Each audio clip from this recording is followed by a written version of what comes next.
నా వారితో నేను తప్పులు చేయించినట్ల కుక్కల విద్యాసాగర్ సాయం అడిగారు. ఆ కేసు ఏంటో చూడాలని రాణాకి చెప్పా. జత్వాని అరెస్టుకి సహకరించాలని ముంబై పోలీసులను కోరాను.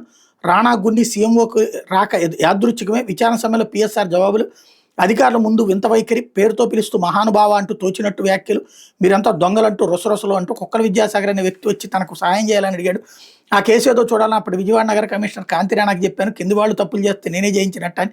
ముంబై నటి కాదంబరి జత్వాని కేసులో అరెస్ట్ అయిన సీనియర్ ఐపీఎస్ ఇంటెలిజెన్స్ మాజీ చీఫ్ పిఎస్ఆర్ ఆంజనేయులు విచారణ అధికారులు దబాయించినట్టు తెలిసింది. కాంతి రాణా విశాల్ గురిని అడిగారు కాబట్టి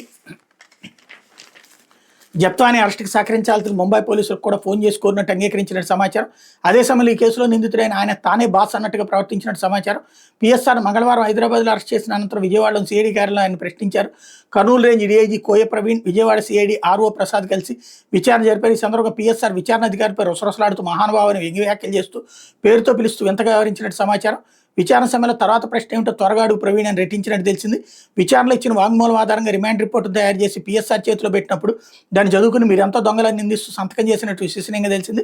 విశ్వసనీయ సమాచారం ప్రకారం పిఎస్ఆర్ని అడిగిన ప్రశ్నలు ఆయన ఇచ్చిన సమాధానాలు ఇవి. చూడు ప్రవీణ్, నీ దగ్గరికి ఏది కాదంబరి జత్వాని కేసు విషయంలో కాంతి రాణా విషయాల గురిపై ఎందుకు ఒత్తిడి చేశారని. చూడు ప్రవీణ్, నీ దగ్గరికి ఎవరో ఒకరు వచ్చి సాయం చేయమని అడిగితే ఏం చేస్తావు? ఆయన సమస్యలో న్యాయం ఉంటే సాయం చేయమని ఏ పోలీస్ అధికారికి ఎస్హెచ్ఓకి ఫోన్ చేసి చెప్తావు, అంతే కదా. ఫోన్ చేసినంత మాత్రం కింది స్థాయి అధికారులు చేసిన తప్పులు నువ్వు చేయించినట్ట. కుక్కల విద్యాసాగర్ నా దగ్గరకు వచ్చి మాటగా చెప్పమని అడిగారు. ఆ కేసు ఏంటో చూడమని చెప్పాను. దానికి నేను ఎలా బాధ్యుడిని అవుతాను? మీరంతా దొంగలు. కాంతి రాణా గున్నీని సీఎంఓకి ఎందుకు పిలిపించారు? నిఘా విభాగం అధిపతి హోదాలో ఏ విషయాన్నైనా అప్పట్లో సీఎంతో పంచుకునేవాడిని. ఇంతకుముందు ఇంటెలిజెన్స్ చీఫ్లుగా పనిచేసిన వాళ్ళు కూడా అదే చేశారు. అక్కడ కాంతి రాణా విషయాల గురించి యాదృచ్ఛికంగా వచ్చి ఉంటారు అన్నటువంటిది. జత్వానిపై కేసు నమోదు చేయాలని కాంతి రాణా గున్నెలపై ఎందుకు ఒత్తిడి తెచ్చారంటే కుక్కల విద్యాసాగర్ అనే వ్యక్తి నన్ను కలిసి తనకు వచ్చిన ఇబ్బంది చెప్పి సహాయం చేయాలని కోరారు. ఆయన కేసు ఏంటో చూడాలని కాంతి రాణాకు సూచించాను.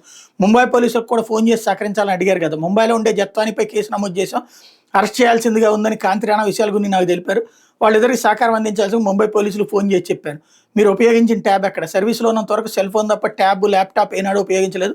మళ్ళీ అదే ప్రశ్న అధికారి వేగే చెప్పాను కదా మహానుభావ. 5 ఏళ్ల పాటు నా వద్ద పనిచేసిన గన్మెన్ సీసీలు ప్రస్తుత ప్రభుత్వంలో కూడా పనిచేస్తున్న వాళ్ళని విచారిస్తే నేను ట్యాబ్ ఉపయోగించానో లేదో తెలుస్తుంది.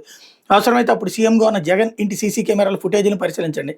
అప్పుడు సీఎంఓకి అనేక సార్లు వెళ్ళినప్పుడు మీడియా షూట్ చేసింది. ఆ క్లిప్పింగ్ని పరిశీలిస్తే నా చేతిలో ట్యాబ్ ఉందో లేదో తెలుస్తుంది అంటూ చెప్పుకొచ్చారన్నట్టు.